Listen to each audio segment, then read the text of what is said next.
So how you doing, Alex? Welcome to March 2017's episode of Plugged In. I'm Tristan, and of course, I'm I have Alex Alex with Donsero, me. yeah. We Um, barely made it into March. We almost didn't make one. yeah, we almost didn't make it. Luckily, I decided to do it. So Yeah, yeah. We both got caught up with some stuff, so it's not the worst thing in the world. But we do have some cool stuff lined up for future episodes, and hopefully some other projects coming up. So, I mean, all in all, I'd say it's not been a bad month, right? no, it is not.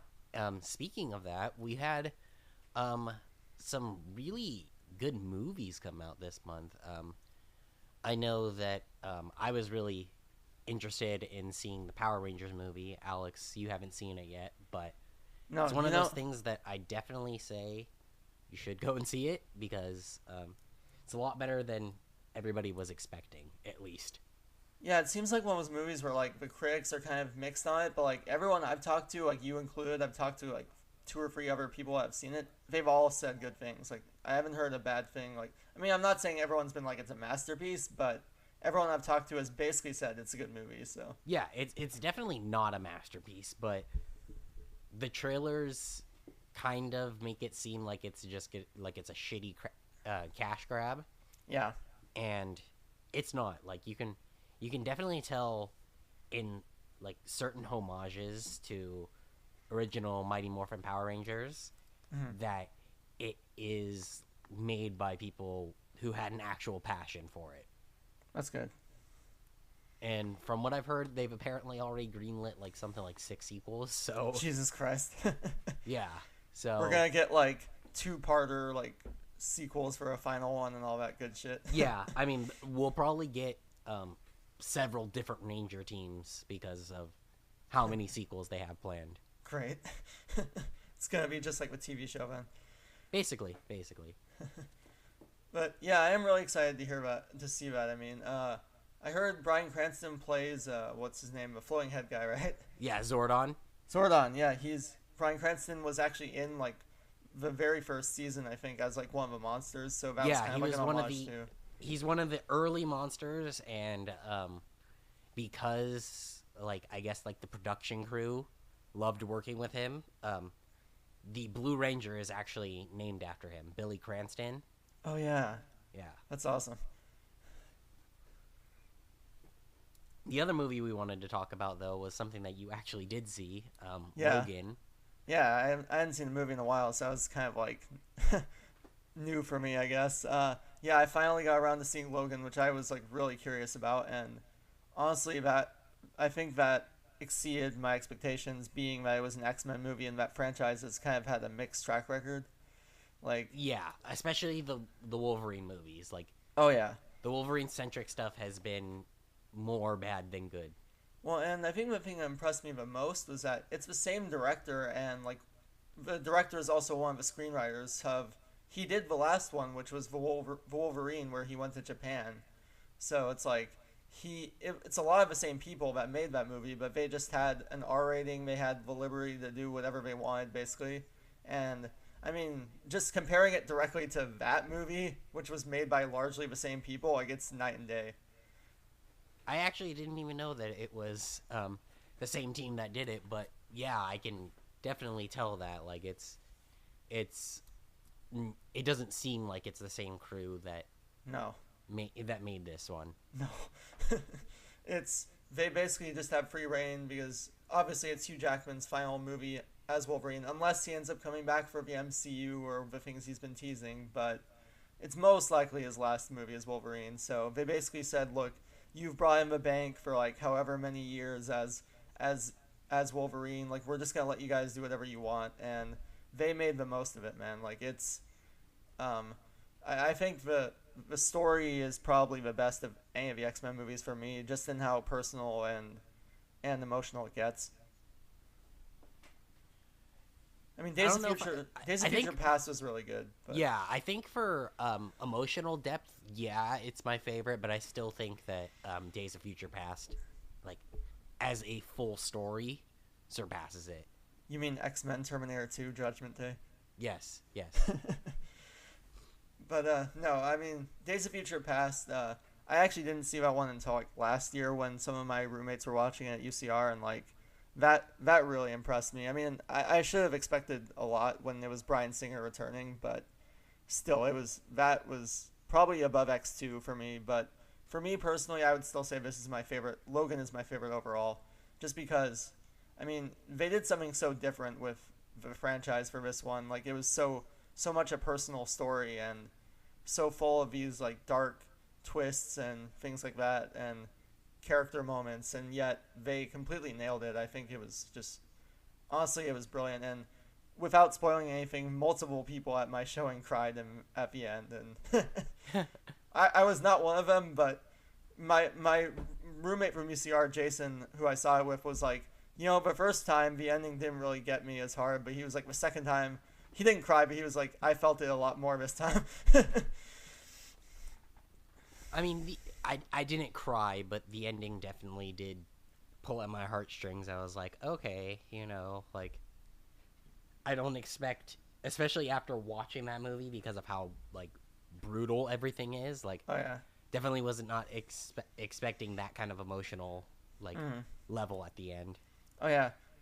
I think they blended that really well, and the violence, even though it was obviously like an R movie, it was very like intentionally violent. I don't think it was just for like the shock factor. Like most of it served a purpose in the narrative. Oh yeah, definitely. And beyond that, like just the narratives of the two main characters, the arcs that they went through, obviously Logan and then Professor X. I mean, they were both so well done. Yeah, they were, and it was funny seeing Patrick Stewart like cussing up a storm at the beginning of that movie. That was amazing. When my roommate Jason was like, when Patrick Stewart first came on screen, he was like, "That's my favorite part of the movie." And I was like, "Oh boy, what am I in for?" But yeah, that was a really fantastic performance from Patrick Stewart. I think he's done so many different roles over the years, and he really got to show off his range a little bit more this time. Yeah, definitely. I mean, he in the other X-Men movies, he's always kind of played like the stoic, type of like mentor to everybody, and this one he got to kind of cut loose a little bit more, and be a lot more playful, but also like show off that emotional depth as like the father figure to Logan. Definitely. I think before this movie, the most interesting part of Professor X in the movies was like his relationship with Magneto and sort of their complicated like backstory. But now he really got a chance to just shine on his own as a character and an actor. So I think that was one of the biggest surprises for me. Definitely. But anyway, like beyond movies, like how have you been, man? What have you been up to? Just living, dude. I mean, it's hard enough out there to just live, so I feel it. That's what I do. How about you? Pretty good, man. I'm on spring break. Are you on spring break right now? No, I'm on spring break in 2 weeks. Oh, jeez. I thought But, like most I of the mean, community colleges here had kind of like the same schedule. I guess not. Yeah, it really just depends on districts, but Right. since I'm only in one class right now, it's like it's not even really like a spring break. It's just like, oh, I don't have to go to that one class. Exactly. Right. It's mostly just work then for you, then, right? Yeah. They Okay. finally started giving me actual hours now, so I'm up from 8 to 12 a week to 20 a week, which is it's nice because it means that I'll actually have money instead of getting like $200 on a check. Right. That's nice. Yeah. So, what I think we want to do for most of this episode is there's just a bunch of new music that's come out in the last month or so, and I figured we could just touch briefly, some more in depth, and just talk about some of our favorite new singles, some upcoming releases we're stoked on, and just figure out what some of our most anticipated things for the rest of, if not the year, at least the next few months are. Sounds good to me. If you want to start us off. Well, this is one that I feel like we'll probably actually agree on quite a bit, because I had one opinion on this and then it kind of changed a little bit. Linkin Park. Linkin Park. Where do I even start with this? They released a single called Heavy like a month ago, and it was I came in with an open mind, and I was like, look, okay, this is a straight up pop song, but maybe they'll do some like really experimental stuff with top 40 sounding music. Maybe they'll push it in interesting directions. And I came in with an open mind. I was like, I'm not a huge fan of this song. It's decent, but we'll see what happens. And then they released a second single called Battle Symphony, and I just can't even defend this. Like it's bad. It's the beat. Like I told my friend when we were playing it in his car, like he used to be a big Linkin Park fan. And I was like, imagine this production and listen to the production and think Katy Perry, because it straight up sounds like it could be a beat on a Katy Perry song. And then Chester's voice comes in, and you're just like, what is happening right now? See, I never actually listened to the second single. I'll definitely have to go back and do that. But my whole thought on Heavy when it came out was Chester does not have the range for pop. Like even like, like super derivative pop where like, there's like not really any, like vocal alterations or anything. Like he does not have the range for that. Like it's the same opinion that I had when it was announced that he was joining Stone Temple Pilots. I was like, no, he does not have that kind of range. Yeah. I mean, I respected that Stone Temple Pilots wanted to like try continuing their thing without Scott, but honestly, and even as a huge Linkin Park fan, like I know you were definitely a big fan too. He was not a good fit for Stone Temple Pilots. And as far as the pop stuff, I kind of agree with you in that. I think I don't know. I mean, he has a powerful voice for sure, but I do think it's kind of best suited to like one style. Well, he's got a powerful voice, but it's all mid range. Like yeah, like he doesn't have a high. I mean, when he screams, he can get like a okay low range kind of, but it's still like fairly mid. But he does not have like the high that you need for for pop. Right. And yeah, I think I was hoping for like more of a low range parts. They would bring in Mike more, and so far he hasn't been on the two songs at all vocally. I mean, I'm sure he like wrote like pretty much the entire thing as he usually does, but he hasn't.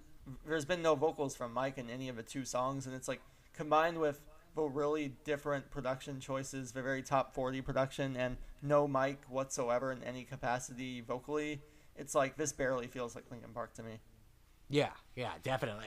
I don't see how it's Linkin Park. And like with the more poppy stuff, like I'm really like, why isn't this just Fort Minor? Yeah. Like this would serve Mike a lot better. Like why isn't it just Fort Minor? Yeah, and he could, because Fort Minor only ever did one full album. He released like Welcome, if you heard that song like a year or two ago. Yeah. Which was kind of more in the vein of this than honestly Linkin Park's last album is. Like this stuff is closer to Welcome than it is to the last Linkin Park album. So it's like interesting choice, but yeah, I mean I could definitely imagine a full album of like Mike singing over production like this, and I think it would honestly probably be better. But who knows? I can understand why they decided to go this route. I'm going to give it an honest listen when it comes out. It's like 10 tracks. We've heard 2 of them now, and Heavy I think was I liked it at first, and I don't hate it, but I don't know. It's just it doesn't feel like we're doing anything to make this style stand out in like a unique way, because I feel like they could do like top 40 music in make it more unique and make it more of their own, and instead we're just sort of trend hopping. Yeah, definitely. I mean, we've had this discussion, in messages many times before, but Linkin Park is kind of the king of trend hopping, just following whatever is popular at the time. Yep.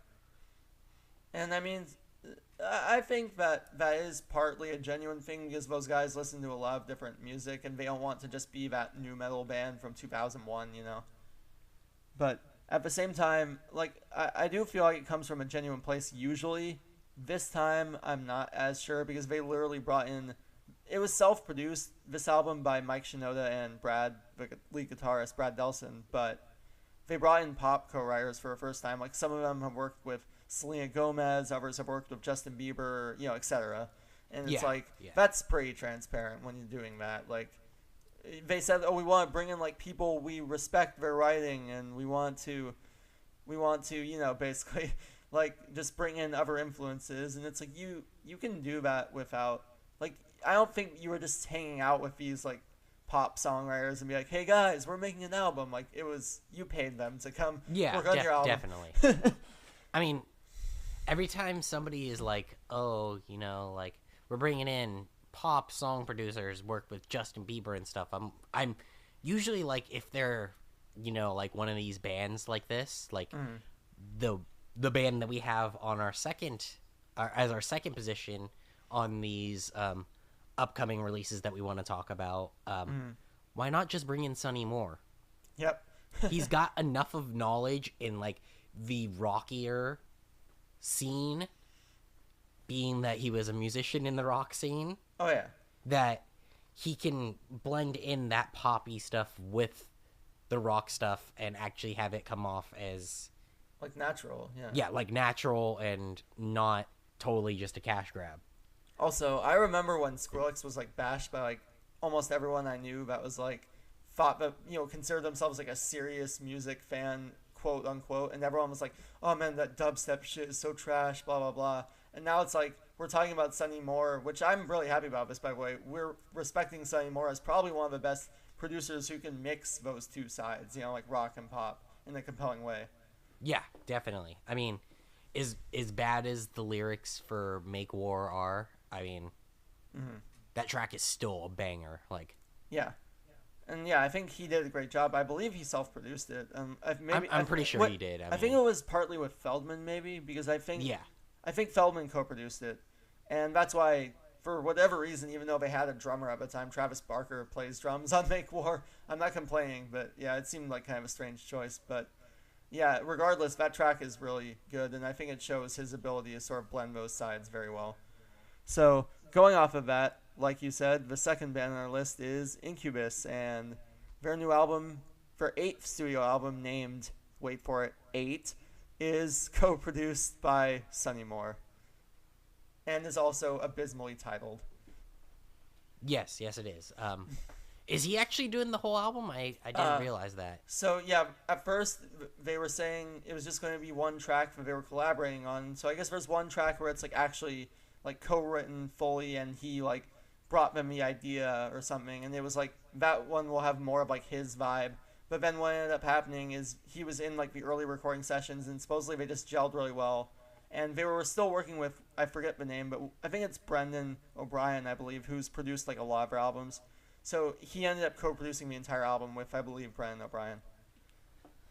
So was Nimble Bastard done by Sonny, or was that? Well, I think he co-produced like pretty much everything. Yeah. Okay. Unless, let me check that really quick, because I'm not sure who the other producer is. I'm looking it up. But yeah, I'm pretty sure, from what I read the Alt Press article, they said they just ended up gelling with Sonny really well. They really liked each other's ideas, and they just brought him in for like everything. And they still kept their old producer, obviously. But well, that's good. That definitely has me more hyped for it than I was originally. Oh, definitely.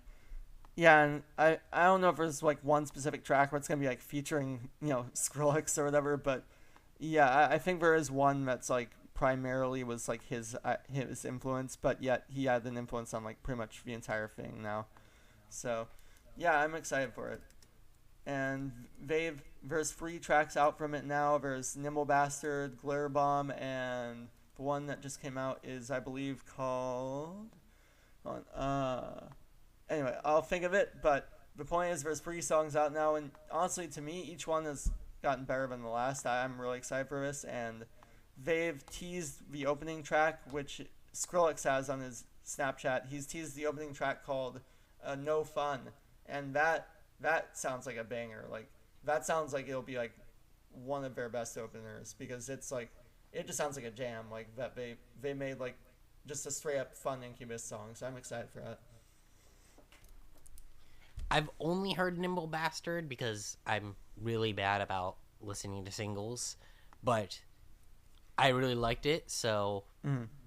I'm definitely hyped on this full album. I mean, Oh yeah, despite the title, I mean, the album art is literally like I mean it's simple, and I guess you could say it's better than some of their. I mean they've usually had pretty cool album art for me, so I wouldn't say it's better than any of their album art, but it's literally just I'm sending it to you on the I've message. seen it. I've seen Yeah, it. it's literally just the 8.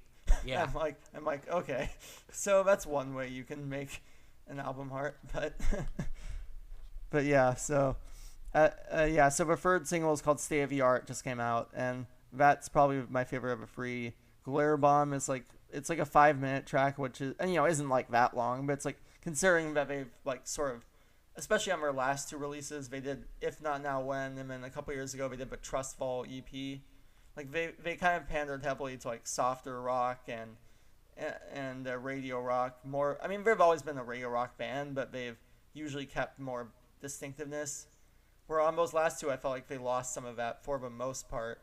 But like Glare Bomb, for instance, like it's a 5 minute track that has like sort of different sections. It doesn't really feel like it was written just to be like an easily hookable song, So like that sort of thing makes me like excited that this album may sort of be a return to form for them. Well, good. I mean, I really only listened to the earlier Incubus stuff, so I haven't listened to most of their later stuff, but I am definitely hyped on 8, and I mean, Yeah. I just kind of can't wait for it. Yeah. Yeah, and like Sonny Moore, man, I'd be fine with him producing like a lot more stuff in pop and rock. Definitely, that kid is a wizard. Yes. All right, so the Minus the Bear album, Void. Is it Void or Voids? Voids. Voids, right? That's what I thought. Okay, so I listened to it. I've heard some mixed things, but I know a lot of people liked it. I'm gonna let you give your thoughts first. I wasn't really a Minus the Bear fan before, and I wouldn't say I'm necessarily a Minus the Bear fan now. I don't dislike it. I'm just like, okay, like there's other stuff that I could go listen to as well. Yeah. I mean, that opening track, Last Kiss, though, I really do like. Like, that one is really good.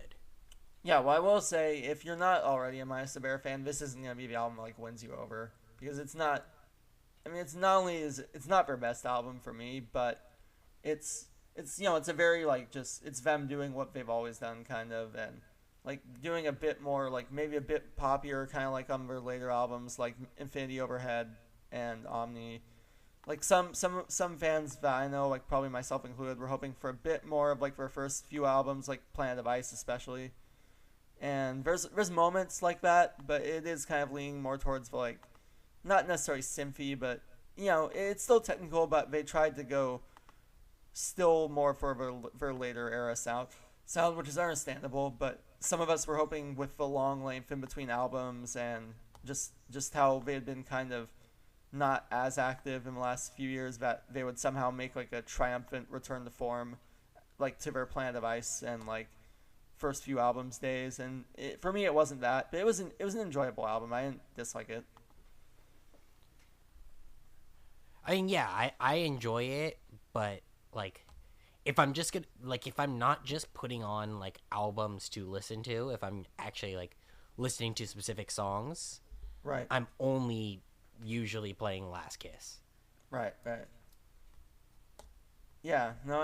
And I feel like their first like 3 albums to me were just like great song after great song, and then Omni has a lot of great ones too. But then I would still say these Infinity Overhead and Voids are probably still my least favorite. I mean, Voids maybe is better. I'd have to listen to both of them more to decide where like I would rank them, but I still think they're doing good. I just think it's not their best work, and they they also lost their original drummer during the recording of this album, Aaron Tate, who was literally their drummer from 2001 to 2015, and they just got like a touring drummer who recorded on this album, and I think Aaron Tate's presence was missed for me because the drumming was definitely different, obviously, but it was kind of a shift for me, and I wasn't really expecting anything otherwise, but I was kind of hoping that the drumming would be, I don't know, like obviously I don't expect him to be exactly the same, the new drummer, but that was a change, and then on top of it, I don't think it was their best album. So, yeah, Minus the Bear, it was good. I probably won't. If I listen to Minus the Bear, it's usually gonna be their first 3 albums. That's basically what I'll say about it. Understandable. But let's see. Next, we have going from Minus the Bear. We have a band that I don't think I've listened to, but you can introduce them to me. All right, Darkest Hour is I mean, they started off more death metal type from DC. They were one of those, one of the Victory Records bands that actually got some sort of traction. Nice. And I included them here specifically for people who may have heard them before. They, on their last album, they signed to Sumerian Records and picked up a session drummer, Travis Orban. You ever heard of him? I think I've heard the name. What has he played for? He played early Periphery before any of their albums came out. Okay. He was the drummer in Sky Eats Airplanes. Okay. And then he did a lot of session work. And Darkest Hour was basically his first band since like leaving Sky Eats Airplanes to do only session work. So like 2009 to 2014, I think he was just a session drummer. And then he officially joined this band? Yeah, he officially joined this band. You know how our friend Shanta from In the Background likes to criticize Dissensus by Circa Survive? Yeah. For having like different production, which he says is because of Sumerian Records. A lot of people said that with Darkest Hour as well because they started incorporating clean vocals. Interesting. I personally like the clean vocals added in. I mean, like, they're still like really heavy, but like, you know, right, like, because they've always been a band that was heavy but knew how to incorporate like melodic elements into the heavy. Right. And just on their last album, their self-titled album, they actually did clean singing along with those melodic elements. Their most recent album that came out this month, The Goddess Prophets and the Migrant Flora, they basically went straight back to just sheer brutality. Like, all right. And like that's kind of why I wanted to bring it up, because like it's one of those like even though they didn't have, you know, a super long break between their albums, like you said that, you know, Minus the Bear fans were expecting, you know, a return to form. This was Darkest Hour's return to form. Nice. And you were definitely happy with it then, even though... So it was a lot less clean vocals, but it was just a lot more like a very old sound. Yeah. I mean, like, I like their old sound and I like the clean vocals. I would probably have to re-listen to all of their stuff to, you know, like, properly rank everything again. But this album is definitely, like a nice... like, it's in your face and it's a banger. Like... Nice. That kind of reminds me in like a more extreme way of like not a return to like heaviness, but just how you said that they're good at incorporating like more melodic elements in addition to the more heavy elements. Like we're coming up on this band Lair. North Lane, I think, was a good example in metalcore of like they always sort of have that more ambient melodic side, and then with Marcus, I think they've pushed on that more. Obviously, they have a lot more cleans now. maybe not my best example, but you know what I mean. It's kind of a different genre. But that just sort of reminds me of a band where they got more melodic, but yet it felt kind of natural, at least to me. Yeah, I mean, I want to save my thoughts on on North Lane for when we Yeah, actually get there. sure. But I mean, yeah, I understand what you're saying. Nice. All All right, right. I just wanted to make sure it wasn't like an out of nowhere comparison because I haven't heard Darkest Hour. No, I mean So, like it's it's a bit out there because I mean metalcore versus like death deathcore. metal. Oh, death metal, yeah. Yeah. But I mean, for people who may not have listened to Darkest Hour but know who North Lane is, it's a nice comparison to at least let Right. them know. Oh, that's what they're talking about. Right. Well, going off of back into more like genty stuff, since I mentioned North Lane, Volumes released On Her Mind, which is their second song with Mike Terry, who, I mean, I really like Mike Terry, like, just as a, not necessarily as a person, because I haven't heard the greatest things about him as a person, but beyond that, like, I like his music, like, I liked his solo stuff, which literally almost no one but, like, me listened to.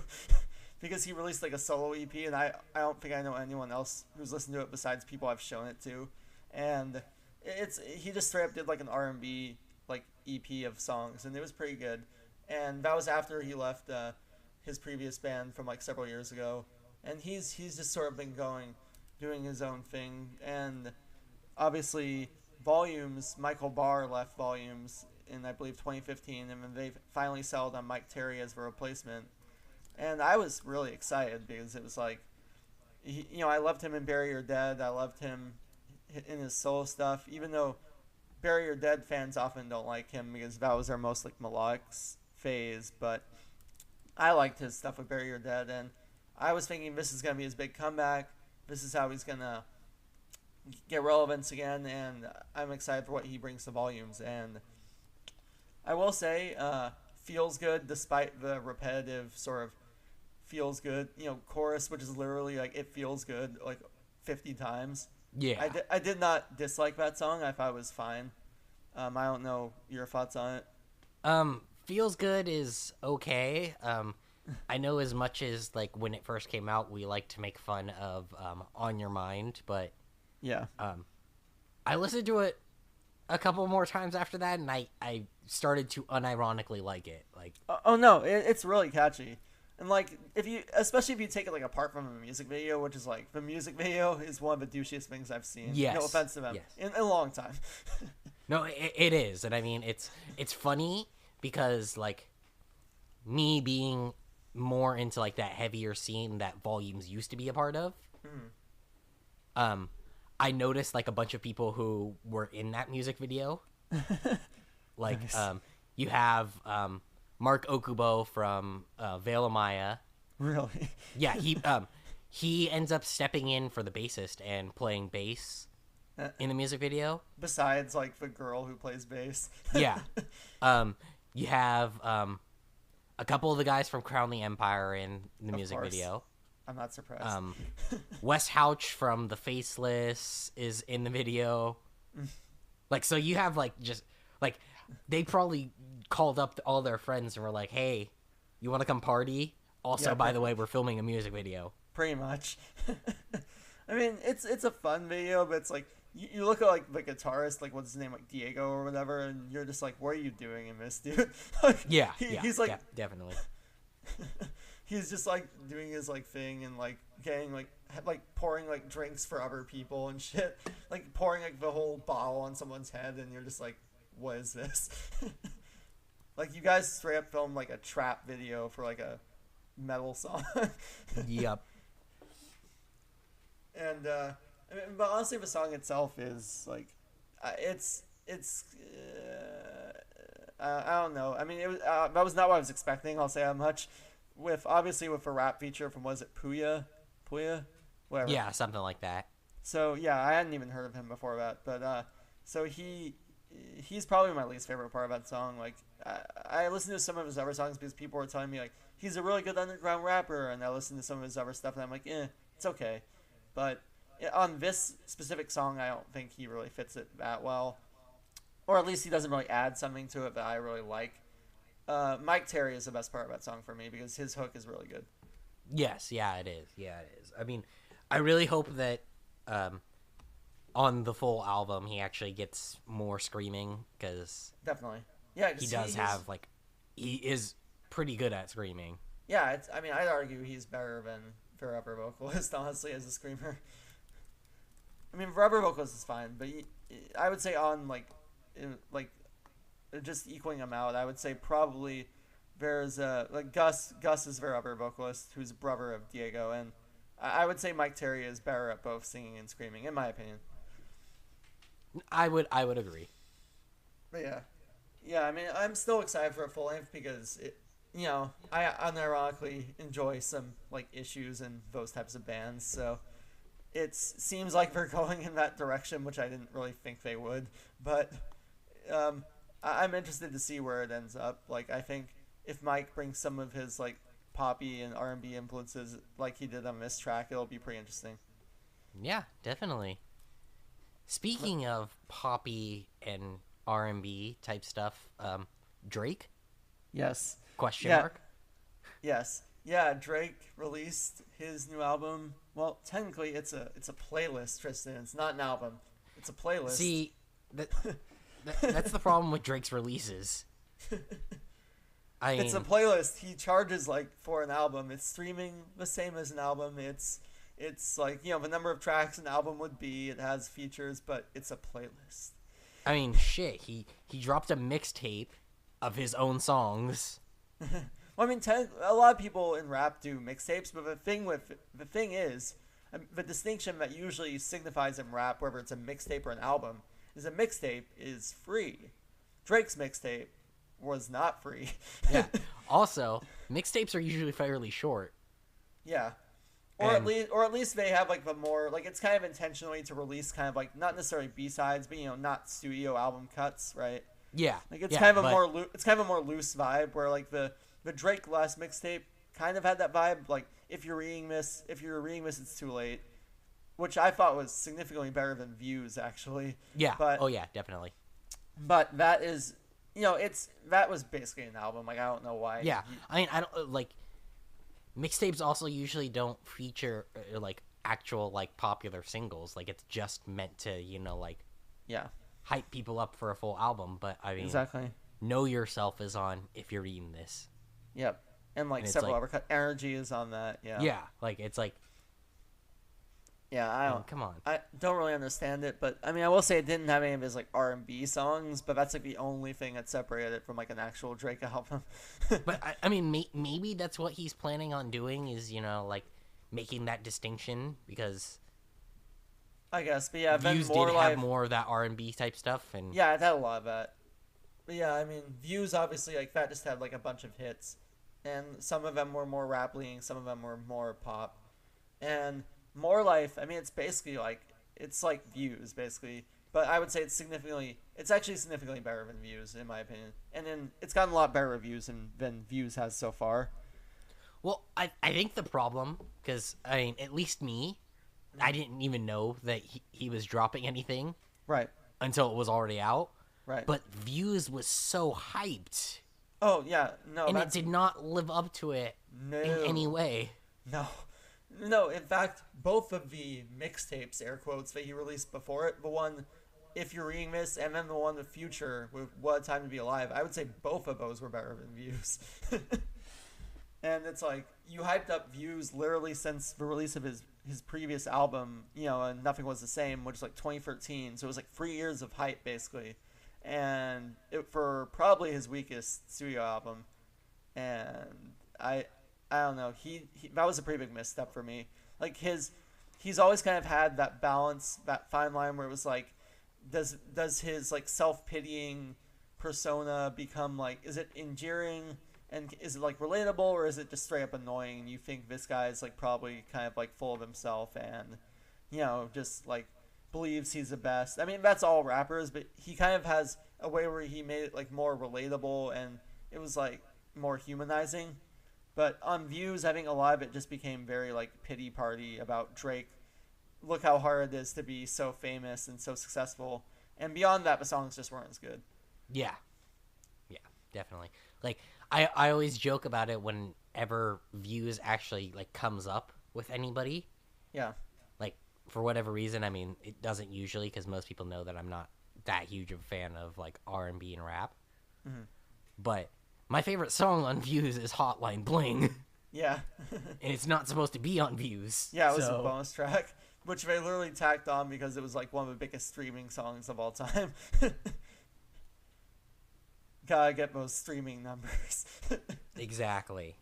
But yeah, as far as that, like, it was definitely an album designed to like get as many streaming numbers as possible too, which is kind of a weird thing to say. Like, Billboard, just I think either last year or 2015, they started counting streaming in the Billboard 200 charts, and it's been kind of weird, honestly, because it's like a soundtrack for a movie can chart at number one literally because one song was streamed like a billion times in a week. Like, Yep. like Say You Again for the Fast Furious, whichever number it was, 8 or 7 soundtrack. Seven. Thank you. So, so that went to number one, that soundtrack, and it beat out like some album that like a lot of people I know were rooting for. I don't even remember the album, but it was like it beat out that album because of streaming and only because of streaming. Because it's like they still keep the album charts. They have a separate album chart separate from the top 200. But I mean, no one even, people don't really look at that except for people who are curious, like, what would it be without streaming, right? Yeah. So that it chart, I think without streaming it was like 9 or 10. So. Well, it's funny because I believe that actually happened back in 2015. I think I'm thinking correctly. I think so, yeah. But some of the like stats that people were bringing up, like Gangnam Style, would have topped the charts. Yes. If it had, if streaming had counted back then. Yeah, it's weird. Like that would have charted. Yeah, because like like you said, like meme songs. Yeah, meme stuff. Like would have charted because I'm sure. What is it? The one after that, Harlem Shake. That would have been like number one too. I'm sure. Yeah, that one was a big one that everybody was like, this could have charted. Like. Yeah. Yeah, that's. Well, I mean, I think Gangnam Style actually did chart, but not like that high. It would have been weird to actually have that like the number one song, but yeah, I definitely get what you're saying. Like, it's honestly, I mean, I don't think they. The thing is, I don't think that they shouldn't do that either because that is how like so many people listen to music now. Yeah, yeah. So it's just like you can't ignore that and just like bury your head in the sand and be like, we want to only count physical sales of albums or iTunes sales or what have you, because a lot of people like, I mean, even myself, like I don't always have that much money right now. I buy albums I like really love, and then the rest I'm mostly using Apple Music. So it's like they basically have a formula where I think it's like 10,000 streams count for one album sale. So it's a really, it's kind of like an arbitrary number, which I'm not sure how they came up with it, but it's like one song could be streamed 10,000 times, and that counts as an album sale. So it's kind of like, does that make sense? Maybe not, but I don't really know what the better formula would be, Yeah, I mean, it's definitely going to take some sort of ironing out, but the music business runs so slow that it probably won't be ironed out for quite a while. No, definitely not. But for now, yeah, we have this system, which is very interesting. But I mean, at least it's, like I said, I do think this is probably more sensible than not counting streaming at all, which they did until 2 years ago. So definitely. I'm way more willing to accept this style instead of not counting streaming at all.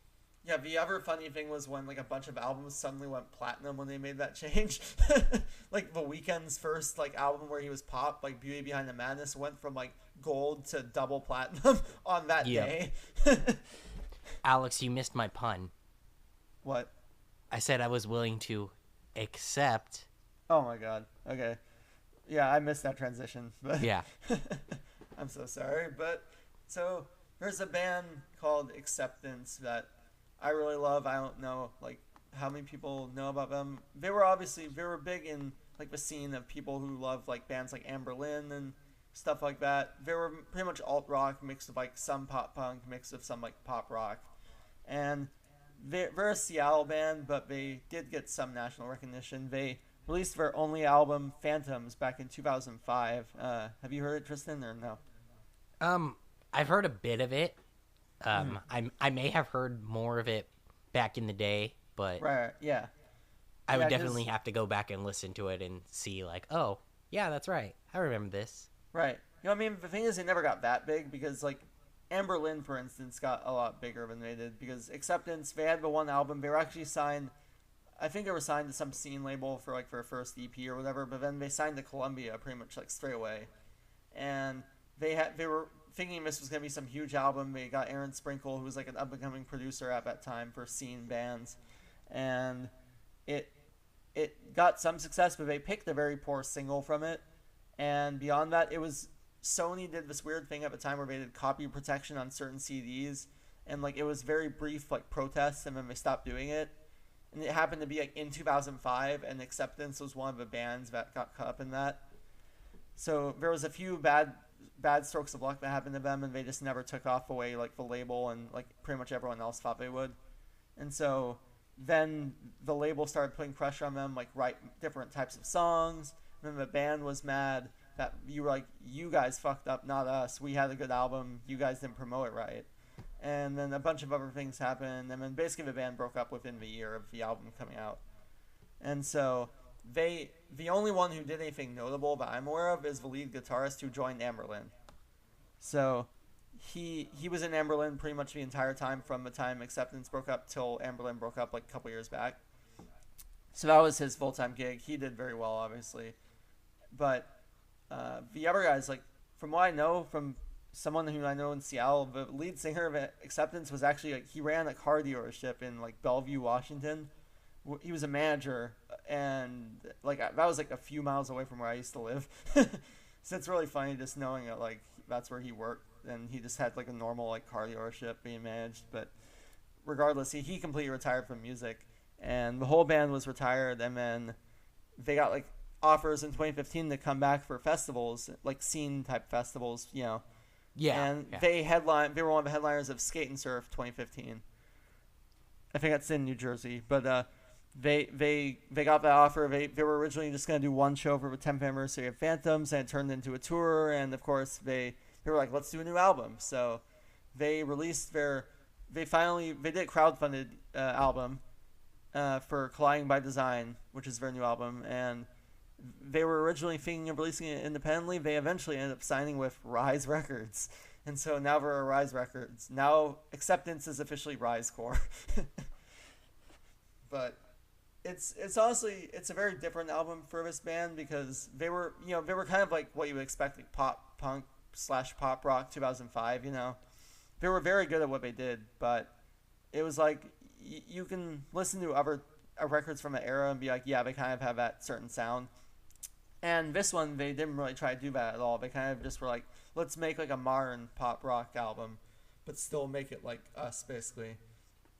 And they had been away for so long that I can't blame them at all. Like when they came back, it's like they only have that one album really. It's like they might as well just try to do whatever they want. And for me, it's a very good album. They basically just did a modern like album full of great hooks. Like it feels like these songs deserve to be played in like stadiums, right? And it's kind of weird because I highly doubt they'll ever get like that big, but it's like these are like stadium ready songs that like if Coldplay were still like a lot better than they are currently, like they could do songs like that. Or like what's another like stadium rock band that's actually good? Like I don't know, but None of the above. yeah. There were some good like it sounds like if U2 was still making like really good albums, you know what I mean? Like that I sort of never thing. liked U2. Okay, maybe you're not the target audience for us then. But I'm sorry. I can't. I can only do so many songs about veganism and environmental rights. all right, yeah, no, I feel that, but maybe I don't man. If you listen to like the Joshua Tree, that's like their peak. Like I would say like that's still like before Bono got like too far up his own ass. Basically, like they released some really good albums, I think, but then they kind of got like too, they got the hubris and they kind of got too caught up in themselves. But before that, I would say they were a really great band. But anyway, my point is that like it's kind of like a stadium rock, like just like anthemic type songs that like if you know the words you can instantly like sing along to them. Great hooks, great production by Aaron Sprinkle, who produced this one again. And honestly, I'm very satisfied with it. I know like you haven't heard it. It's gonna be kind of like when we discussed Darkest Hour, and I hadn't heard a single song. But I mean, I think I checked out like the first single and I was like, okay, this is really good. okay, yeah, but yeah, I think you'd probably enjoy this album honestly. But it's definitely a pop like album, but it still has rock elements. Obviously, it's modern production, but it still has a lot of heart. And I would say the biggest thing that sells it for me is Jason Vina, the frontman. Despite like having recorded like only a handful of guest features in the 10, 12 years I guess since Phantoms, he sounds just as good, man. Like his voice is still there. He really brought the emotion, the great lyricism, like that he always did, and he makes these songs kind of his own. So it's like it's a very good comeback for these guys. I hope Rise continues to put out acceptance albums far into the future. I didn't think they'd be signed to Rise, but it's a good label for them, I think, because it's like about the size that they are now, and yeah, I'm happy for them. Understandable. So I mean, Rise isn't the record label that it used to be. I mean, no, I mean, it got yeah, at the drive-in too. yeah, I did not think At the Drive-In would sign the Rise, but yeah, they've been surprising me lately. They have, and I mean, obviously, Dance Gavin Dance has signed the Rise, but like that, they were kind of the exception rather than the rule for a long time. Like, Yeah, I mean, Dance Gavin Dance was also got signed to Rise when Rise was that record label. That's what I mean. Like for most of their career, they were kind of like the one, not the one. But I mean, like they were kind of one of the few bands on Rise where you could point to and be like, "Hey, they have this band. They're not complete shit." Yeah. And I mean, the only time Dance Gavin Dance has ever been complete shit is when Kurt Travis was singing. oh my god, I'm just kidding. I fucking love Kurt Travis. if Kurt's listening to this, shout out Kurt. I don't think he is, but regardless, I don't know. We have like a list of things we want to touch on. Is there any like? Do you want to go in order? Is there one you want to touch on right now? I mean, anything is fine. I mean, no. Okay. Oh, several of these, like I told you, the next couple I haven't listened to, but Okay. Yeah. Okay. I mean, there isn't like okay. So very briefly, like Falling in Reverse, they've released a few new singles so far, and honestly, it sounds like they're kind of they're better. like, it's kind of like Ronnie is going for more like more obviously much more serious vibe from the singles I've heard, which are like not the like gimmicky like joke songs that so much of I think the early Falling in Reverse albums, like especially Fashionably Late, had so many of those like garbage like gimmicky songs where he was either rapping or he was like just doing some like song about like fucking bitches or whatever, right? It was just the whole like thing where it was so cringy, and I was just like, what even is this? But he seems to have like taken that to heart, and he's made a whole album seemingly of songs that are pretty like return to roots with just modern production. It's like I would compare some of these songs to like early Escape the Fate stuff with just kind of like more electronic elements, more like stadium rock production, I guess you could say. It's not as heavy as a lot of those songs were, but from what I've heard of it, like it's going to be a pretty good album actually. Like we shall see, but I'm pretty excited for this album actually. Did not think Ronnie would actually release a full good album like this, because he's always had, even on like the worst moments of Falling in Reverse for me, like each album has had some pretty good songs, I think.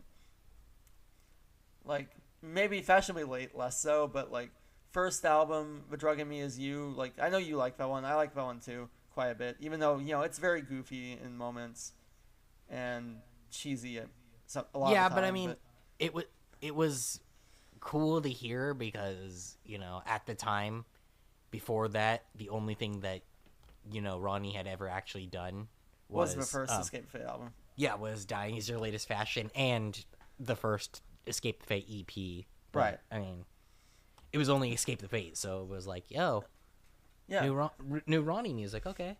No, I know, and like the instrumentation was cool in those songs, and like his vocals were great. I mean, obviously he sort of started the trend, I think, of like a lot of our songs being kind of corny for me, but for that album it didn't bother me that much. Like I still think that's definitely their best album up until probably the new one. But and then Just Like You had some pretty good songs, even though it was like more of a Ronnie Radke like, bragging about myself, cheesy lyrics. But the one that really sunk for me was Fashionably Late.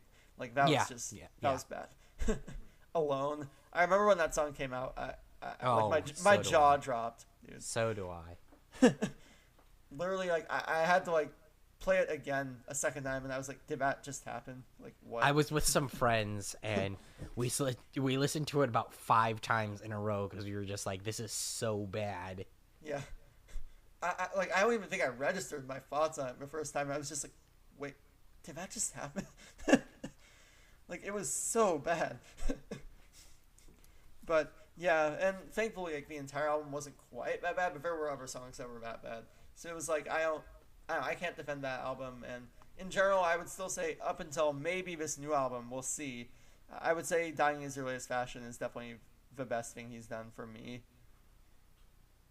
Falling in Reverse's first album is pretty good, but I would still say Dying Is Your Latest Fashion is like the watermark for which like all Ronnie Radke music will be judged for me. I mean, I've got a little bit of tempered expectations for the new Falling in Verse just because their strongest element to me was always their guitarist. Right. And now that he's not there, I mean... Mm-hmm. I was surprised in some of the songs I've heard. They've had some decent solos. I don't even remember who the new guy is, but he seems like he's done pretty well from what I've heard. Like, I was impressed, even though they're kind of going for a bit more streamlined sound than some of these. Like, there's less screaming for sure, but Mm-hmm. but it's really about like the big hooks and just cutting out all the gimmicky stuff from, especially from like Fashionably Late onwards, which I'm very happy about. So I think it could be pretty interesting. Well, yeah, I'll definitely have to check it out when that comes out. I think that's next week, believe. Yeah, April 7th, I think. So yeah, next week. All right, cool. And I'll briefly just touch on one other before we get to one of the bigger ones we can discuss. Frank Ocean has not released a new album yet, but I mean, I don't think anyone expected him to. He took like 4+ years on his previous one with almost like no updates ever. So but the thing with him is he's now independent. He had a long, contentious relationship with his old label Def Jam. Like he signed to them basically right after his first mixtape, and like from what way he tells it, like they just did not like really give him the control that he wanted, and they kept trying to like push him to be more commercial. They didn't release his stuff for a while, and he just had a really bad relationship with them. So from what I heard, actually so much of a reason that his last album Blonde took so long to come out was he was trying to get out of his contract, and he finally succeeded in that. He had a like visual album, quote unquote, called Endless, which is mostly like B-sides basically from Blonde. It was kind of like stuff he didn't think fit with Blonde very well, and that was his last release on Def Jam, and it wasn't for sale. It was only on Apple Music as like a streaming thing. And then he said that was his final album in his contract, so he bought back the masters of Blonde from Def Jam, and the very next day he released Blonde as an independent release. This was like in August of last year. His label was pissed. But so basically, the long story short, he's an independent artist now, and now he's already releasing new singles. So he did a new song with Calvin Harris called Slide, which is a very sort of poppy song considering his new style. It's probably his poppiest thing he's done in a while, but it's actually a very good song. It's also featuring Migos, and it's pretty different for both him and Migos in that like Migos does like a more melodic style of rap on this song, and then Frank obviously does sort of a poppier hook a little bit while still being very mellow, and I think it could be a very big hit. And then he released another new single called what is it called Chanel, which is like the Chanel logo has like 2 C's which are like inverted, so he made like a song about because he's like bisexual, he sees both sides like Chanel. So that was the whole kind of concept of that song. So it was kind of a bit of a corny pun in my opinion, but the actual song itself is pretty good. And so anyway, we don't need to spend too much time on that, but it's just like for me, I'm always excited that he's dropping new stuff, and the fact that he's releasing several new songs like within like 6 months of his last album shows to me that I think he's excited to be an independent artist, and now that he's free of his contract, we probably won't have to wait like 4 more years for the next album. So Definitely, definitely. If you don't mind, I'd probably want to try. let's skip ahead. Yeah. Yeah, skipping ahead just because No, we but that's are. why I was gonna do Northlane next. Yeah. Yeah, we just because we've got a bit of time. Like, Yeah. No, sorry. Yeah, I was gonna try to keep it to like an hour and a half or a little bit more. Yeah, yeah. That was my plan as well. Oh yeah, sorry. So, yeah, that's why I didn't want to try to spend. I was skipping Thundercat. So anyway, so our next artist that I think was pretty interesting. Obviously, dropped a new album, surprise album this week. It was Northlane with Mesmer. Sorry, but yeah, Northlane dropped a new album. Beyonce'd it, as apparently that's the term for surprise releases now. I don't call it Beyonceing. I call it pulling a Beyonce. Right. Yeah. But regardless, I am surprised that that actually stuck as a term for surprise releases, because I'm pretty sure it existed before Beyonce, but whatever. So regardless, they dropped a new album, and I really like it. Without going into it too much, you've probably listened to them more than I have in the past, so like, what do you think of it? I have, but I also haven't. Okay. I listened to the Adrian stuff pretty heavily. Mm-hmm. Didn't really listen to Node all that much. Like, I think I played it like once, and I was like, okay. Yeah. I listened to Adrian stuff a lot too, especially like shortly before Adrian left. And to me, I mean, I had a lot of expectations for Marcus, and I think for Node, it wasn't quite fulfilling that for me. And this album actually, I think, was closer to what I was hoping Node would be, in my opinion. Definitely.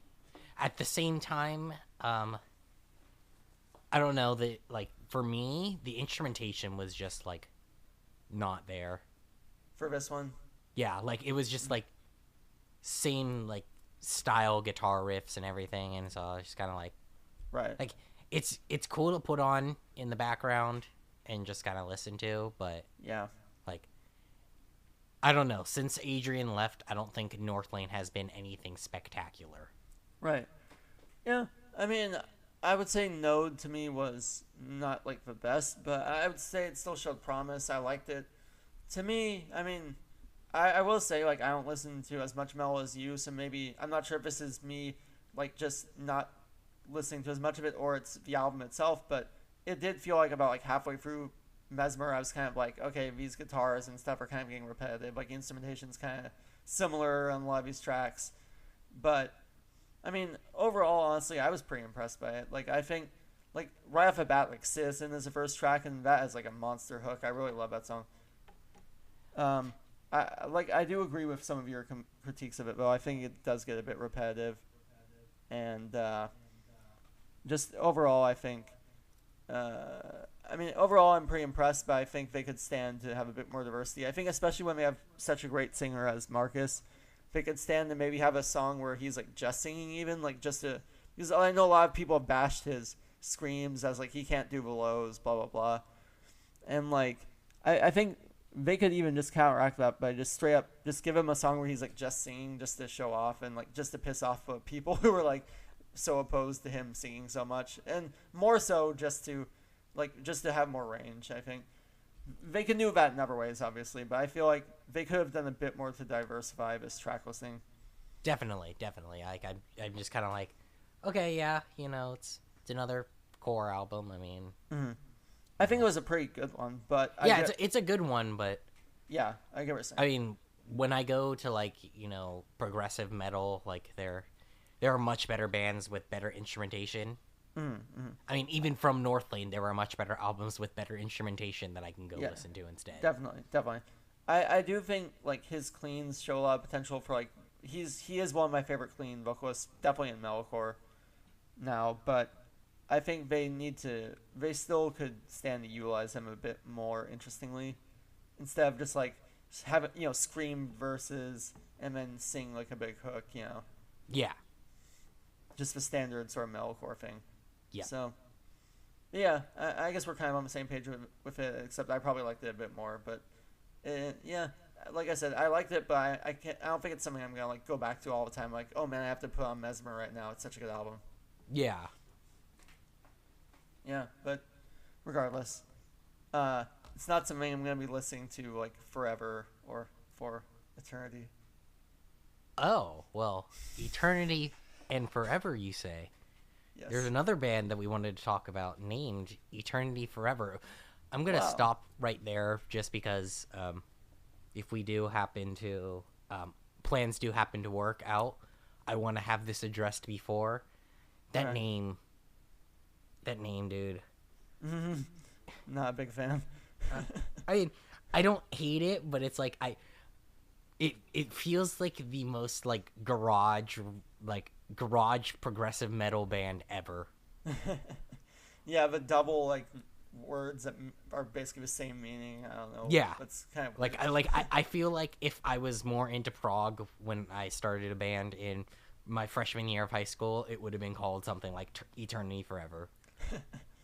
Yeah, no, I agree. For like as great as the music is, I feel like it deserves a better band name, honestly. But whatever. Like, you know, it's just a band name. But as far as the music itself, like I mean, I love these guys and what they're doing. Yes, definitely. They're absolutely incredible.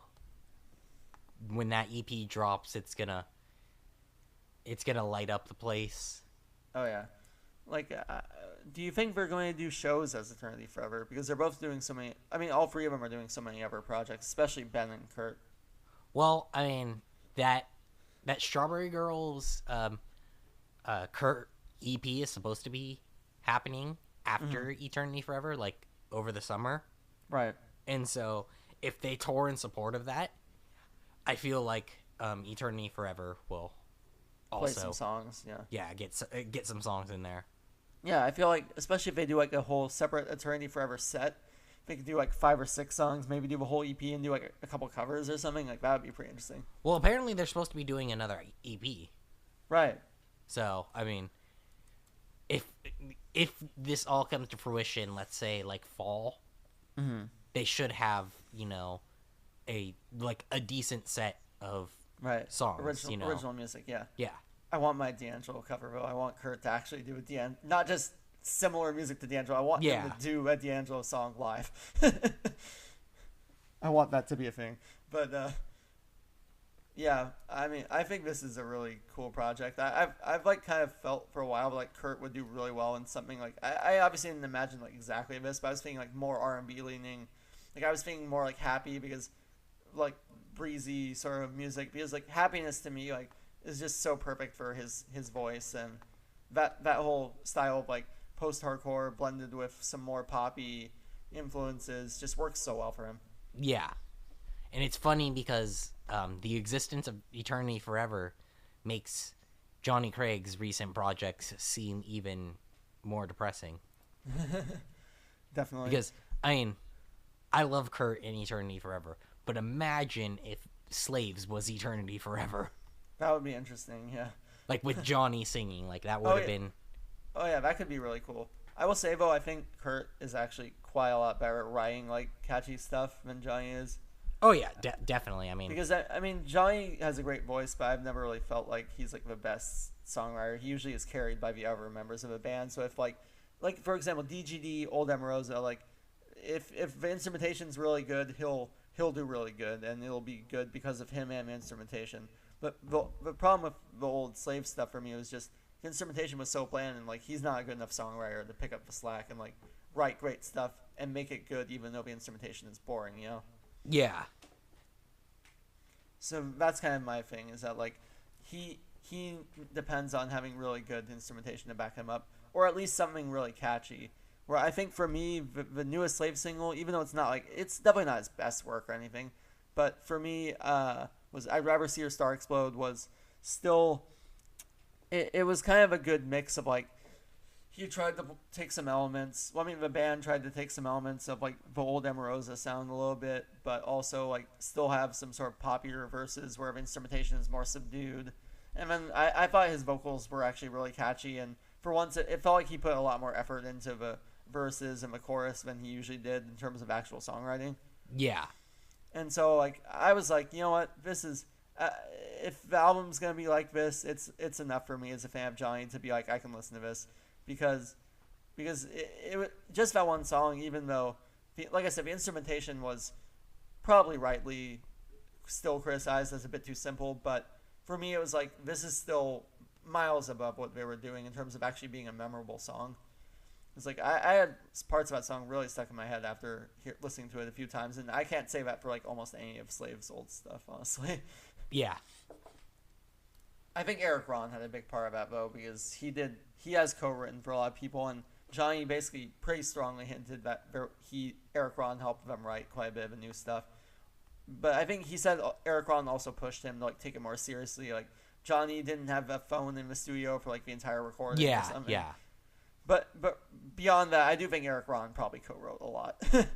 Most likely. But yeah, I mean, beyond that, like I'm excited for that album, but I'm a lot more excited for Eternity Forever. Yeah, me too. But so bands that have been gone a long time, going back to like Acceptance. This band was gone a long time at the drive-in. I mean, they reunited, like, what was it, 2012 for Coachella, I think? And then they ended up playing other shows, but at the time they were like, we're not doing any new music. It's just going to be some reunion shows, like, send off the band.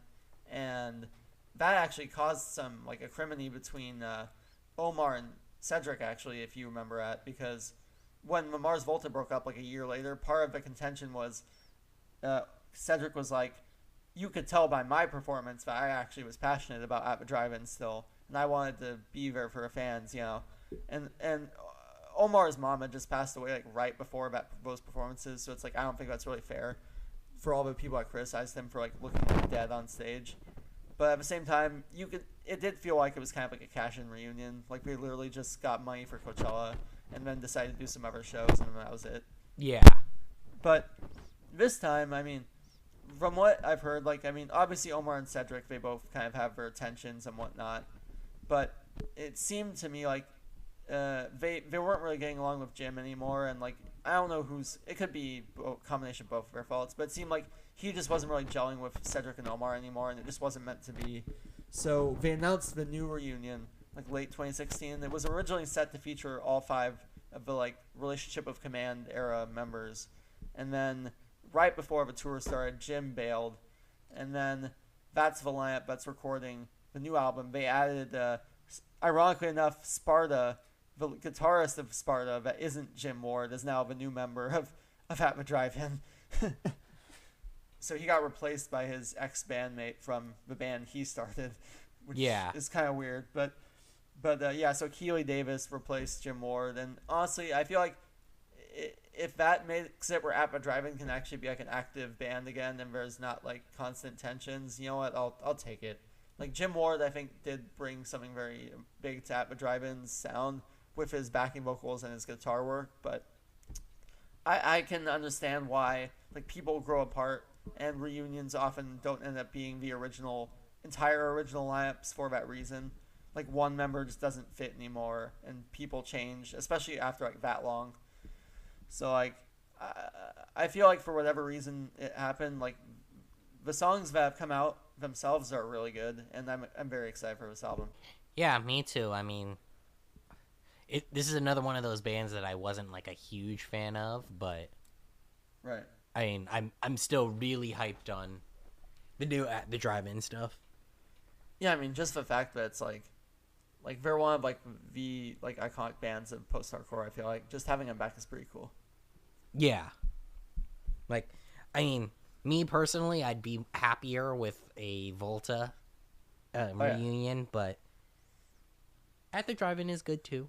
Yeah, I mean, I feel like they're eventually going to do some shows as Mars Volta again with whatever lineup they get, because it's like they have 2 bands currently going with Omar and Cedric. Like, it's not like they hate each other anymore. Like, I think that lasted for like less than a year, where they were like acrimonious, and then they like made up and started Anti-Mask. So it's like those 2 are pretty much always going to work together, I feel like. So I feel like since since they're cool again, like I don't think I see no reason for the Mars Volta to stay dead forever unless that's just how they want it to be. But we shall see. Yeah. Okay. All right. So Stolas, yeah, they released their self-titled album. Was it 2 weeks ago? No. Um. Yes, It was. I believe so. Yeah. So their first one with the new lineup of technically a trio. Carlo drumming and on lead vocals, and Jason after Jason left the band back in like late 2015. So, I mean, I was very curious when Jason left. Like, I was wondering how they were gonna change, and I mean, I'm very impressed with this album. I think they nailed it.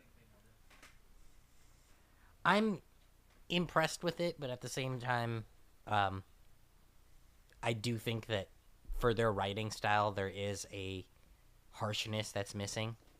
Yeah, Like, yeah, I can see that. yeah, like I mean, I like it, but I do think that like, not even like screamed vocals, but like even like Sergio providing like some backing stuff, Hmm. like you know, just slightly lower than what Carlos sticks at Right, right. on the rest of the album would have added in enough diversity to make it a bit more interesting to me.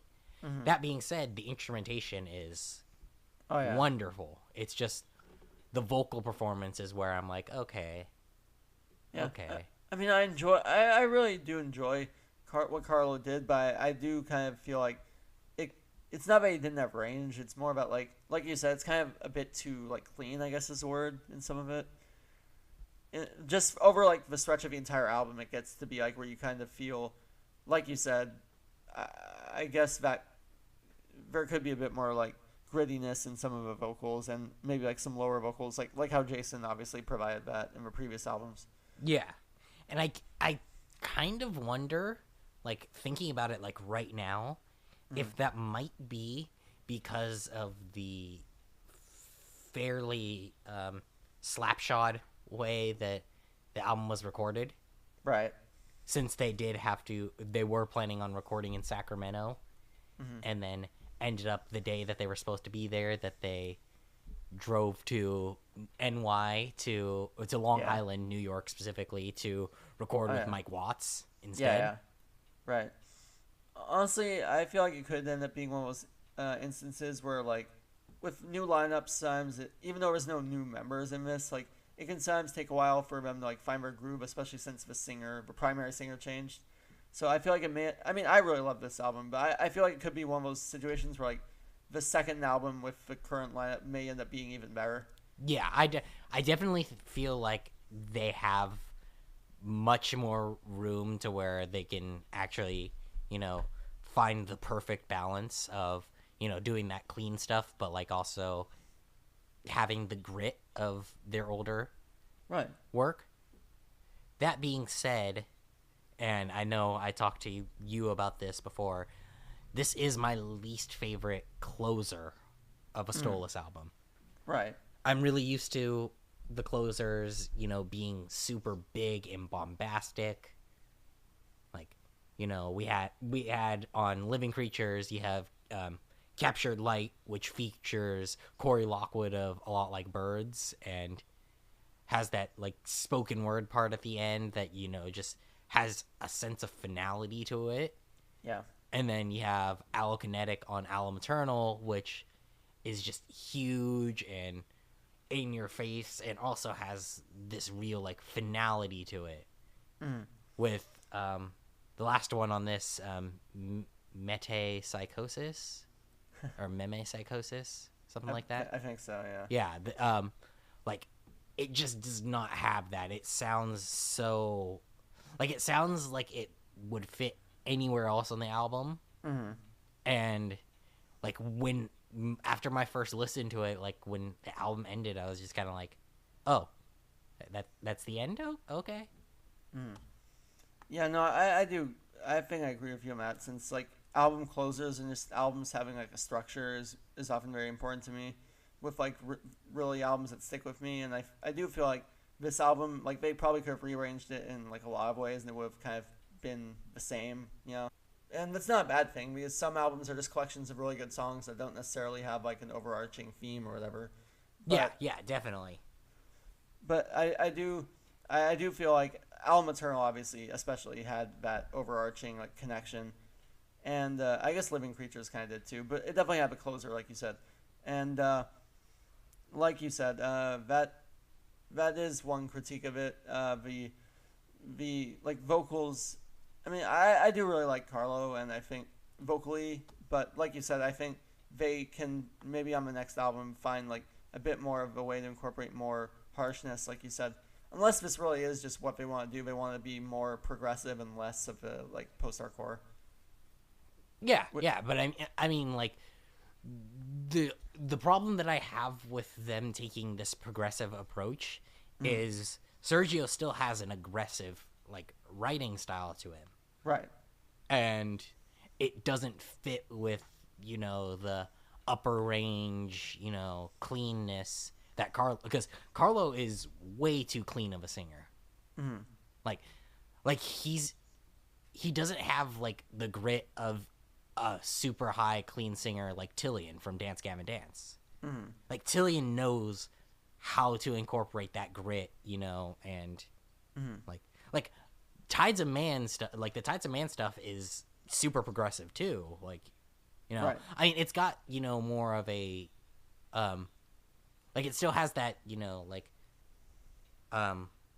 vocal centric sound to it, but Mm-hmm. it's progressive and it has the room for vocals in it. Sure. And this does, but I don't know, just for me, like there's a little too much aggression in the instrumentation that isn't in the vocals that I'm like, Right. Right. Right. Yeah, I can get what you're saying with that. Yeah, I think it'll end up being like either like one of them kind of moves to fit the other more. Like it may end up being that the instrumentation becomes a bit more just like suing of his vocals, or the other way around. We shall see. yeah, definitely. But so I mean, speaking of bands that have changed, I'd say even though, well, I mean, this band went through a lineup change of its own, but I'd say they changed even more, obviously more dramatically, and in a way that like isn't as expected if you listen to their previous work. A lot like Birds. They still don't sound like Birds, unfortunately. If anybody was expecting that, Right. no, Not even a little. But not even a little. but yeah. So I believe Divigi is how I say it, but Divigi comes out May 5th. They finally like set the release date. They released the single, and yeah, after all the like posts of final release the single, guys, release the Lot Like Birds single, and then they did it, and it ended up being pretty much about as contentious as I was expecting it would be with a fan base. But I think a lot of people still respected like the message of a song, which was a very personal song about Corey's mother's passing, obviously, and obviously I wasn't expecting everyone to like the new sound, but with that being said, I think the response shows that a lot of people are at least willing to give us a chance and be willing to sort of not necessarily grow with the band, but at least see what they have to offer with this new direction we're going in. Yeah, definitely. I mean, even the people that we know that kind of criticized it were still like, okay, like the passion here and like the topic is so emotionally moving that they're able to ignore a little bit of their criticism of it, but at the same time, when you see that name A Lot Like Birds and you have like a certain style that you expect of it, it's kind of like, oh, that's right, this isn't your little brother's A Lot Like Birds, this is your dad's A Lot Like Birds. Sure.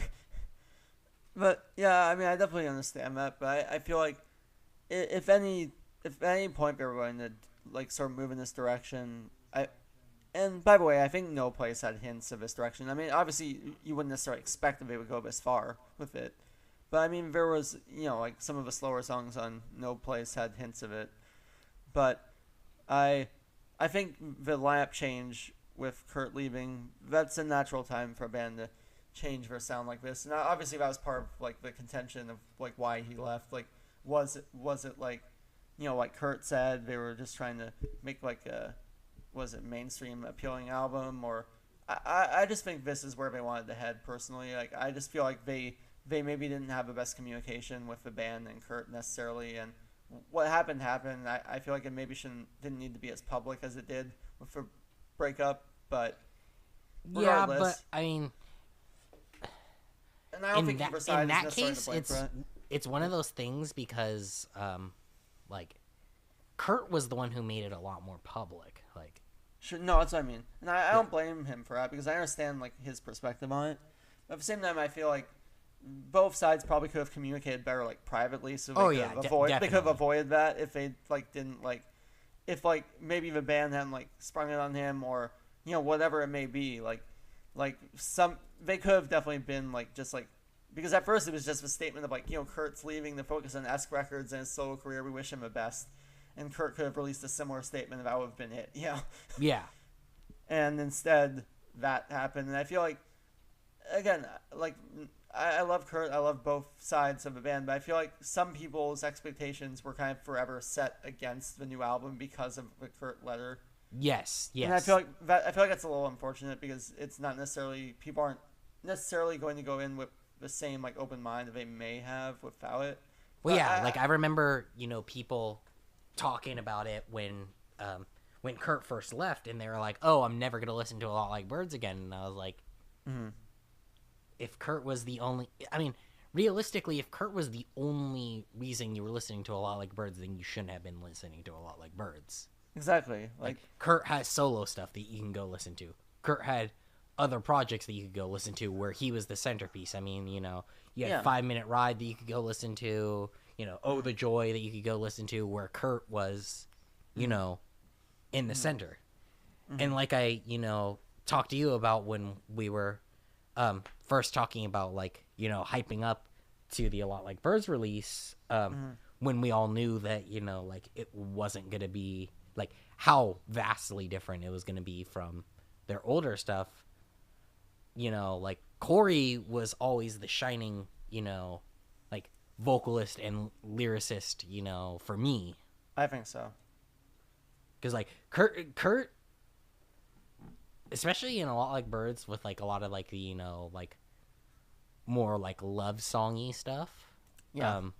His stuff was always fairly superficial and, like, on the nose. Yeah, no, it was definitely, I mean, it was Corey who always brought, like, the thematic, like, ambition Corey, releases. Yeah, like, Corey brought in, like, the stuff with depth because, like, he'd use, like, metaphors and stuff, and you were just like, oh my god, like... Yeah. Even the conversation piece, there were so many moments lyrically where you're like, wow, this is really impressive that he strings it all together, like, at the end of a song in a way you're not expecting, and it's just, like, his lyricism is so impressive. I feel like that was one of the things that excited me the most about this, is just hearing how he's going to execute that in the melodic sense now that he's singing is really excites me. Yes, me too. And I mean, like, so far, I mean, I think he nailed it on the first single on For Shelly. Like, vocally, I think he was the best part of the song. I mean, obviously, Matt Code only had a small part, and it seems like that's going to be more of the focus on Corey this time, as opposed to, like, it's not going to be an equal dual vocal role, I think. But as far as Corey being the centerpiece, I think that is very well deserved because, I mean, the emotion you could hear in that song was very powerful, and I think a lot of that came down to Corey being a very good singer and just writing a very personal song. Yeah, that's definitely how I feel it should be taken. I think it should be taken, in the context of, wow, Corey is fantastic, not, wow, A Lot Like Birds push Kurt away. Exactly. And I think, like, the new instrumentation, the new songs are probably, like, at least from what we can tell so far, like, it's like the instrumentation is still going to be, like, very melodically, like, I mean, there's going to be some gorgeous melodies, but I think it naturally, with the more subdued instrumentation, the vocals are more of a centerpiece this time. So it's like, if you loved Corey and his lyrics and the depth and meaning he brings to the songs in A Lot Like Birds, then I think there's a good chance people will end up liking this if they go into it with an open mind, because it's like Corey is the centerpiece now in a way that even more so than he was before, I think, because the vocals are going to very much take the center in these songs, and the meaning and how the lyrics and the meanings affect the instrumentation and the music. Speaking of bands that blend that, instrumentation and poetic, like mixture really well, our friends in Idola, who we had Andrew on for episode 2. We're now on episode 3. So Yep. The Andrew interview, I mean, I was really happy with him, and I mean, he's just such a great guy, and he was really willing to go in depth into his process and like just some of the things that influenced him. Like, for me, I want to read those books. Like, you had mentioned that too, but like, you want to read the books he mentioned. Like, I really want to see like how that ties into like the music he's created and just that whole process. yeah, definitely. And I mean, we've heard 2 songs now, seeing them live, off the new Idola album, and Yeah, it's really they're really good. Yeah. No, I mean, yeah, I'm really excited for this one. I really think that like lyrically and just musically, these guys are just going to keep getting better. Like Andrew, I think I still think Andrew and just the entire band like deserves to be like on a different level than they are currently. I think this is just my personal take. I think out of all the Swancore, whatever, Blue Swan bands, like I honestly think they could be one of the biggest. I don't know, like there are some. Hail the Sun obviously is doing very well, but I think Idola has a ton of potential to really reach a huge audience, just sonically, and in terms of how unique like Andrew's lyricism is and the depth he brings to it. Like there's so much room for like just really great stuff. Definitely. And I mean, they're getting on bigger tours now, so it's kind of inevitable that they'll grow, because I mean, you have them on the Robot with Human Hair versus Chonzilla tour that just ended. They did that short run with Kurt. You have the upcoming tour with Hail the Sun. Oh yeah, I mean, it definitely helps that Andrew's like touring with Dance Gavin Dance so much as guitarist. Obviously, like that, like the fact that he knows those guys so well, and obviously he's on Blue Swan already, but it's just like he's getting to see a lot of other, like probably make other connections just being with Dance Gavin Dance so much, I'm sure. Definitely, and I mean, it's good because we'll be able to see like where those connections take them, because I mean, they have the capacity to just shoot up there and get huge. I'd love to see like them on like opening for a Thrice tour. That'd give them an interesting audience, and maybe they're not hitting yet, because like that's a band where I could see, like, I feel like, I mean, obviously Andrew's talked about his love for Thrice. I mean, I feel like that's like an audience that might not necessarily know about this band, and like if they were exposed to them, I feel like they'd be like, wow, this is really impressive, Yeah, definitely. I mean, it would actually make me go see Thrice, so. You should be going to see Thrice already. Yeah, I never really liked their tour lineups. Oh yeah, no, I get what you're saying.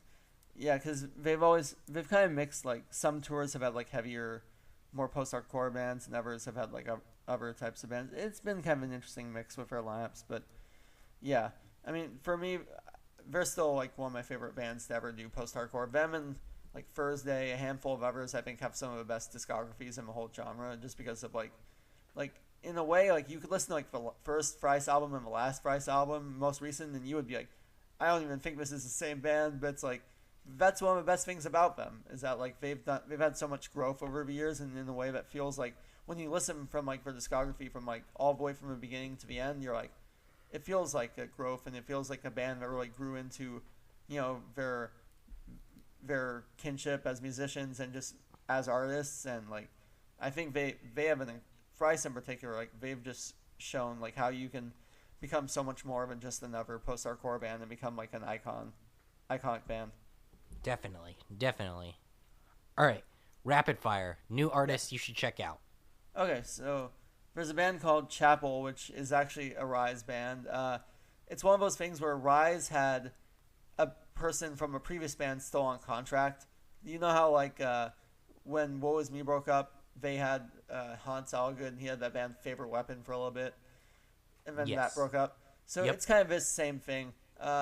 So there was a band called Nightmares that was pretty generic that lasted like a couple years, and you might remember them a little bit. They were like very generic metalcore kind of Yeah. Rise Yeah. core.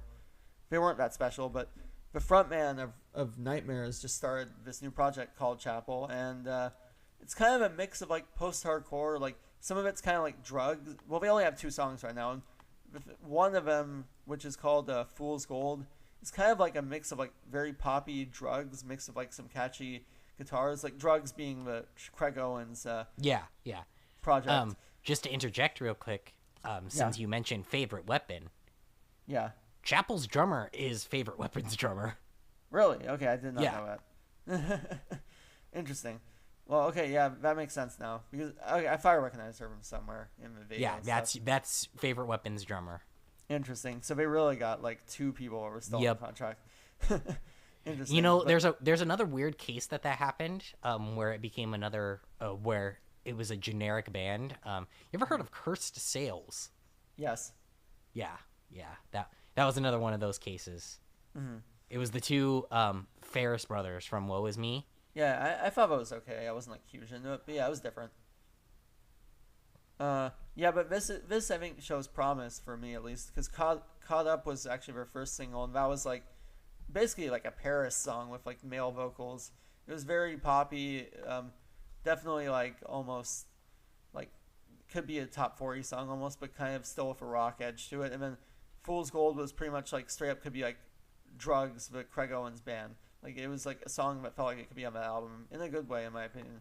And so they've had two songs that are pretty different from each other, and I'm interested to see how they're going to like split the difference, how the whole album's going to sound, and they're on the upcoming Pierce the Veil Sum 41 tour. They're opening along with Emerosa for that tour.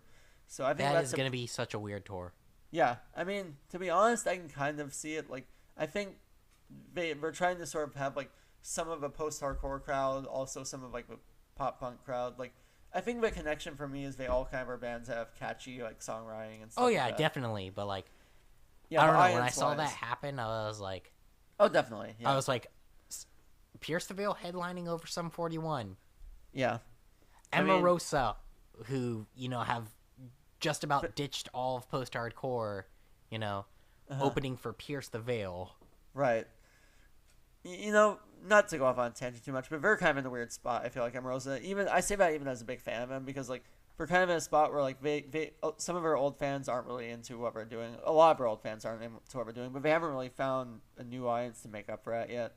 So we're kind of stuck like in this weird middle ground where like they're still opening for post-hardcore bands and yet they're making music that's not really that style as much anymore. So I don't know. I hope they find like that new audience, but we'll see what happens with them. But as far as the tour itself, like I mean, for Chapel, that's a good booking for them. Like, Oh right off yeah, the bat. definitely. Like they're opening for free, pretty like Yeah. well established bands of of the scene in general. Yeah. Well, I think Tyler Carter of Issues actually manages them. So Really, yeah, I did not know he managed bands. That's interesting. I didn't think he managed them either. But I've seen him like posting about Chapel and stuff. So I think. Right. And I know that he at least like worked on some of Nightmare stuff because he's friends with the singer Carter. Right, yeah, he at least I know he featured on a song, but I didn't know it went beyond that. Okay, Yeah, but I think he might manage them, which Interesting. He's trying probably to pull is like a Donovan how Molero. they got onto something huge like that. Right, he's trying to pull like a Donovan Molero and manage bands and Yeah. be in the band. That's interesting, but yeah. So that's a band I think if you like just catchy post-hardcore mix of like some pop, like you'll probably dig Chapel. If you like any of the bands on that tour that they're on, you'll probably like them. So Yeah. and yeah, so you have a band too. Yeah. Just real quick, band new artist you should check out. The Artificials, guitarist from Era. the old era, the Mm. one that people actually like. Um, they have a song featuring the old screamer of era, the one that people actually like. Is that Garrison? Yeah, Garrison. Okay. Yeah. Female vocals, good female vocals. Hmm.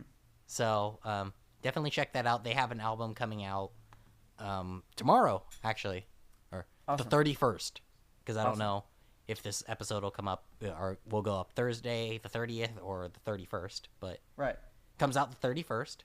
So yeah, definitely check that out. They're signed to Tragic Hero. Nice. Seems like a good label for that type of band to be on. Yeah, I mean, Era started on Tragic Hero, so Oh, right, yeah.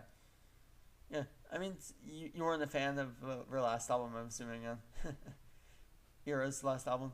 yeah. No, I said, did you like them or not really? For the last one? The last one, yeah, I liked it. Oh, okay, you were saying, like, people didn't Well, like I it or mean, something. people. I mean, JT is the only like they're coming around to him at least. Uh-huh. Right. But like the Allen and Garrison era, like Impulse, Augment, that stuff is where people are like, okay, yeah, this is really good. Right, I get what you're Like saying. like wholeheartedly, like Mm. like even the people who like JT, like the JT stuff, they're like, yeah, still not as good. Gotcha. All right, and then a couple teasers for future episodes. Well, let's see. Well, April, we have a band called Vague Advice that we're going to be doing a podcast with them to help promote their new EP, I believe it is. yeah. That's a thing. Let's see. Yeah, we have some other ones, but we have Yeah, we have some. not We have necessarily some other big ones. not necessarily like the ones we have like not necessarily set date for yet are we right now we Andrew Wells of Idola is potentially doing actually do we want to include this or not yet? What was that? Do we want to include that or not yet? Not yet. I mean, just say So- that we might have him on again. Okay, so yeah, Andrew Wells of Idola, we may have something else coming up with him. We may have him back on the show soon, closer to our album release date. So we're looking forward to that. And so one other thing that we have coming up is for my writing at the New Fury and Sputnik, and I've written for a couple other places. I'm starting to get album advances if I request them to review. So I have actually gotten word that I'm going to get Division by a Lot Like Birds within likely like a month before it comes out. So we are actually going to have a special episode whenever I get my advance of Trystan and I listen to Division and just have a full episode where we mostly just react to that album. We won't spoil the album for you guys. We won't like talk about like specific moments and tracks as much as possible, but we'll just say like basically I think we'll just break it down of our pros and our cons for the album for each of us and just discuss some of our favorite moments and potentially least favorite moments of that album. So that's something I think that I've wanted to do for a while, just extensive album reactions for new releases, and I think there's a couple coming up that we may be able to do that for, so I'm excited for that.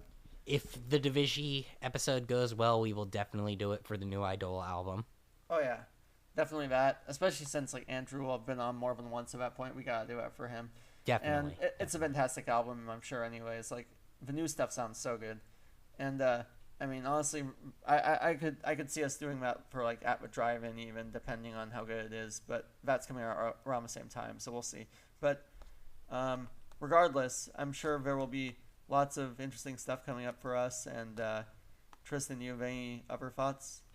No, I think that's about it. Yeah, yeah. I mean, this has been fun. Pretty much so far, we've usually been doing like a themed episode, so I'm happy that we just are getting into the groove of actually doing like just a regular episode, just talking about music. So we'll have a mix of stuff like this, stuff with guests, maybe even like I said, reactions or other special things that we haven't announced yet. We've got lots of stuff planned for you guys, so we hope you stick around and give us more listens. We really appreciate it. Thank you for listening. We'll see you next time, my guess. My guess. My guess. My guess. My guess. My guess. My guess. My guess. My guess. My guess.